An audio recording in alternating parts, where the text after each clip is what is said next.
समझ लीजिए। इसके पहले के चीफ मिनिस्टर क्या कर रहे थे? चीफ मिनिस्टर का काम है विकास करना, तो बाकी क्यों नहीं कर रहे भैया? वो क्या कर रहा है? वो जो किया वो कह रहा है। अब जनता उसको कह रही है ना। आपने सर्वे कराया साहब, उस सर्वे में उस व्यक्ति को 48 आता है, तो आपको समझ लेना चाहिए कि क्यों जनता चाह रही है। अटल जी के सर्वे में ज्यादा अटल जी आते थे तो समझना चाहिए अटल जी। अब आपके कहने से अटल जी क्या थे और मोदी क्या थे, थोड़े देश की जनता आप ही है। आप अपनी बात कह सकते हैं, लेकिन ये कह देना मोदी कभी अपने को स्टेट्समैन नहीं कहता। अब मैं यहाँ बैठा कह दूं कि मैं कहना जरूरी नहीं, अटल जी ने कभी कहा नहीं होगा। अटल जी ने बोल रहे थे तो अपने को स्टेट्समैन क्यों नहीं कहते? अपने को विजनरी क्यों कहते? अरे विजनरी नहीं था तो इस देश आजाद हुए 60-65 साल हो गए। लोग गर्मियों में जगह जगह नारे लगा रहे हैं, सरकार के खिलाफ झंडे दिखा रहे हैं, रोड ब्लॉक कर रहे हैं, बिजली नहीं मिल रही है। क्या चाहिए देश की जनता को? आपके कहने से ये विधानसभा, वो तो काम होते ही रहते हैं संवैधानिक काम। वो थोड़े है कि जो विकास करेगा संवैधानिक दायित्व भूल जाएगा, संवैधानिक काम भूल जाएगा। एटीट्यूड है, इसी पे मैं कहना चाह रहा था इन्होंने बीच में लगा मारा। इसमें एटीट्यूड की क्या बात है? कैजुअल एटीट्यूड जो है, कैजुअल पॉलिटिशियन का आप जो समझ रहे हैं, यहाँ बैठ करके बोल दिए उसी से देश चलता है। बाकी पार्लियामेंट में बैठे हैं उनको देश की चिंता नहीं है। वो पार्लियामेंट में बैठे हैं, वो देश की नीतियां नहीं तय करेंगे। हम भी तो अपना काम कर रहे हैं जी। पार्लियामेंट वाले काम हम थोड़ी करेंगे। नहीं चलिए, हम अपना काम करें तो अपना काम करो। हम मोदी पर चर्चा कर रहे हैं आपस में, नहीं मोदी की बात हम पार्लियामेंट वाला काम थोड़े करेंगे तो आप करिए। कोई आदमी विकास कर रहा है तो पार्लियामेंट जो बनाया गया है तो मूल्यांकन वाले हैं भाई। सरकार बनाता है। अच्छा रामेश्वर जी, ये मान लिया जाए कि सरकारों का काम हम पार्लियामेंट वाला काम थोड़े करेंगे तो आप करिए। कोई आदमी विकास कर रहा है तो पार्लियामेंट जो बनाया गया है तो मूल्यांकन वाले हैं भाई। इसलिए किया सरकार बनाता है। अच्छा रामेश्वर जी, ये मान लिया जाए कि सरकारों का काम विकास करना नहीं है। करिए आप जी। हम बोल रहे हैं करिए आप। क्या भाषा बोले? करिए आप। अच्छा, हमने सरकार बनाई है, जनता हमको तो विकास करेगी। अच्छा चलिए, विनोद विकास के लिए बनाई है जनता। अच्छा विनोद अग्निहोत्री थोड़ी हो जाएगा। नहीं सुनिए रामेश्वर जी, अच्छा सुनिए, नहीं आप अगर खुद ही इस तरह का वाक युद्ध करने लगेंगे तो फिर मुद्दा भटक जाएगा। मैं कह रहा हूँ रामेश्वर जी, विनोद अग्निहोत्री जी की सवाल का जवाब आपने जवाब नहीं दिया कि क्या ये एक रणनीति है आला कमान पर दबाव बनाने की कि आप मुझे प्रधानमंत्री पद के लिए? पहले तो विनोद अग्निहोत्री जी को मैं ये बता दूं कि मोदी जी के भाषण को एक कोट तो कर रहे हैं, लेकिन वहां सच्चाई से या तो ये भाषण का वो पोर्शन नहीं सुने होंगे। मोदी जी ने क्या भाषण में कहा था? क्या कहा? ये भारतीय जनता पार्टी के कार्यकर्ताओं की जीत है, या भारतीय जनता पार्टी का कौन नेता बनेगा ये मायने नहीं रखता। भारतीय जनता पार्टी का कोई नेता बने, व्यक्ति मायने नहीं रखता। हमारे कार्यकर्ता निकल जाए देश में, ये कांग्रेस के करप्शन से मुक्ति दिलाना, इस देश को महंगाई से मुक्ति दिलाना, यही भाषण था ना। उसमें अपना नाम तो नहीं घोषणा किया कि मुझे प्रधानमंत्री बनाओ। पहले मैं उसी भाषण को कोट कर अग्निहोत्री जी। दूसरी बात इन्होंने बोल दी, गए थे स्वराष्ट्र। अग्निहोत्री जी आपको मैं बता दूं, स्वराष्ट्र की कहानी यह है कि आज नहीं, वहां सिर्फ टैंकर्स चलते थे, हजारों हजार टैंकर चलते थे एक एक शहर में। टैंकर मुक्त अगर किसी ने किया पिछले 10 सालों में तो मोदी ने किया। और वहां जो कैनाल बन रहे हैं, जो हाइट बढ़वाई, ये एक दिन में नहीं हो जाता। आपको भी मालूम है स्वराष्ट्र के क्या हालात थे। आप क्या हालात थे आपको भी पता है। टैंकर चलता था वो बता। तो आप जो कंपेयर कर रहे हैं, ऐसे ही नहीं गुजरात की जनता ऐसे ही नहीं किसी को जिता रही है। देखो समस्याएं गुजरात में भी बहुत थी।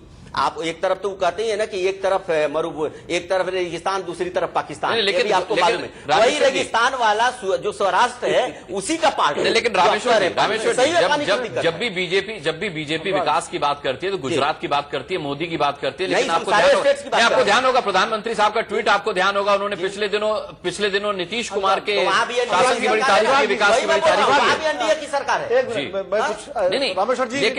लेकिन मोदी के नाम पर जेडीयू, आप समझ सकते हैं जेडीयू का मन किस तरह। उनका व्यक्तिगत मामला उनसे पूछिए। इन सब झगड़ों में मैं नहीं पड़ता।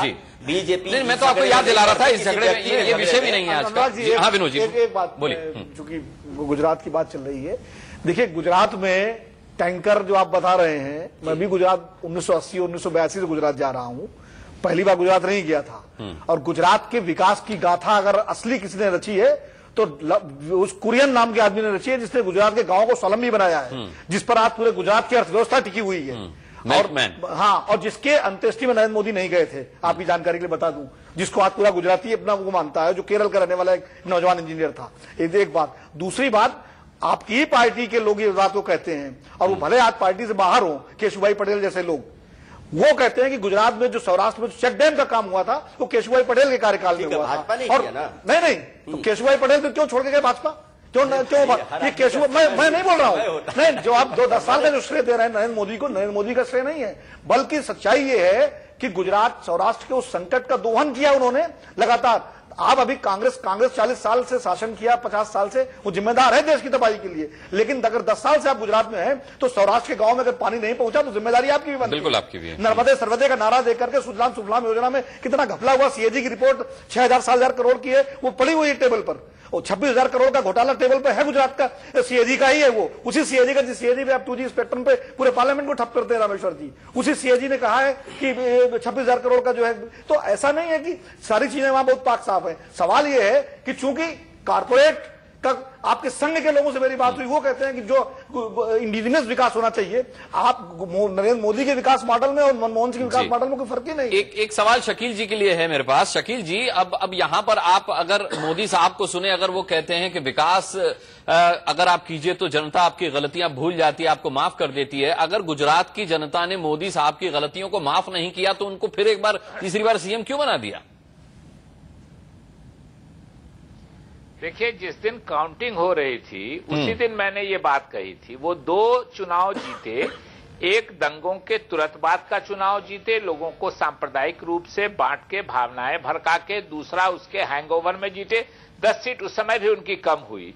और इस बार उनके जीत का जो मुख्य कारण था, उन्होंने आपके लोगों के माध्यम से, यानी मीडिया के माध्यम से, और अदानी जी के फंड ने उसमें बहुत काम किया कि ये प्रचारित करने में कामयाब हो गए कि इस बार अगर नरेंद्र मोदी जी जीत जाएंगे तो वो प्रधानमंत्री के कैंडिडेट हो जाएंगे। ये काम तो आप भी कर सकते थे ना, ये काम तो कांग्रेस भी कर सकती थी। गुजरात ये काम तो शकील अहमद साहब कांग्रेस भी कर सकती थी। बिल्कुल नहीं कर सकते हैं। अपना फंड कहा अदानी जी वाला, अदानी जी का फंड तो आज के भी अखबार में निकला है कि अदानी जी को छत्तीसगढ़ में भी हुआ है। उन्होंने वाल्टन वाले योजना को ये किया था। आज ही कपिल सिब्बल जी का इंटरव्यू है कि मीडिया में बगैर पैसे के इतना डिबेट और इतना डिस्कशन कैसे हो रहा है। उनको भी फंडिंग किया जाता है कि खूब डिबेट और डिस्कशन कराइए, बदनाम जो ये तो आप सरासर उंगली उठा रहे हैं शकील साहब। मैं माफी चाहूंगा तो स्वाभाविक मैं माफी उनके जीतने की खबरों को समान रूप से दिखाया गया है। वो ये है कि आप इसमें मीडिया की भूमिका पर संदेह नहीं कर सकते। शकील साहब मेरी बात सुनिए, मुझे ये बताइए कि गुजरात के मुताबिक कांग्रेस को लेकर कांग्रेस ने पूछा कि बोलिए मोदी जी प्रधानमंत्री राहुल गांधी का लाइव क्यों दिखा रहे थे मीडिया? आप पैसे पार्टी का आदमी कैसे कहेगा कि नालायक? राहुल गांधी का जयकार हो रहा है जयपुर में, आपने फंडिंग की थी बात करते। तो ऐसे तो मोदी साहब प्रधानमंत्री भी बन जाएंगे, ऐसे तो मोदी साहब प्रधानमंत्री भी बन जाएंगे शकील साहब, अगर इतना आसान है तो। राहुल गांधी की जय जयकार हो रही थी, लाइव दिखा रहा था, तो क्या आपने मीडिया को फंडिंग किया था? आप अपने एक्सपीरियंस से बोल रहे हैं शकील साहब? देखिए हमें आप सीनियर आदमी हैं, कौन सी भाषा का प्रयोग कर दिया आपने? इंटरव्यू है और एक मीडिया का अपना दिखाना, एक स्पॉन्सर होना, आपका दिखाता है तो स्पॉन्सर नहीं है, और आपको दिखाया तो स्पॉन्सर नहीं है। आपके राहुल की पॉपुलैरिटी सर्वे में 18% है, वो स्पॉन्सर नहीं है। मोदी का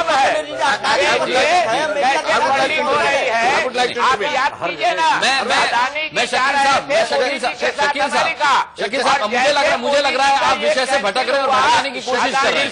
शकील साहब मुद्दे पर आइए, आप मुद्दे पर आइए, मुद्दे की कोशिश की। शकील साहब सुन भी लीजिए करिए। शकील साहब याद कीजिए, अरविंद केजरीवाल बी टीम के थे। शकील भाई केजरीवाल ने कहा, शकील भाई सब लोग जानता है शकील साहब। शकील भाई बोल दिया, शकील भाई देखिए बात यह है कि मैं ये समझता हूं कि आप भी उस ट्रैप में फंस रहे हैं, फंस गए। और ये कहकर के मजे के हम मीडिया को मुलजिम ठहरा दें, ये नाजायज होगा, बिल्कुल गलत होगा। उसकी वजह यह है कि मीडिया तो अपना काम कर रहा है, वो मजे के अगर नहीं शकील भाई सुन लीजिए, शकील भाई सुना जाए, शकील भाई सुना है। और मैं आज ही के अखबार में शकील भाई सुना जाए, शकील भाई सुना जाए, इंटरव्यू है उनका। शकील भाई सुना जाए, शकील साहब एक ही डंडे से आप सबको शकील भाई सुना जाए, शकील भाई सुना जाए, प्लीज सुना जाए। देखिए असल मुद्दा मैं फिर दोबारा आपको फिर घेर कर वहीं वापस लाने की कोशिश करूंगा कि देखिए असल मुद्दा यह है कि जो आज मोदी जी ने अपने आप को प्राइम मिनिस्टेरियल कैंडिडेट बनाने की पूरी कोशिश की है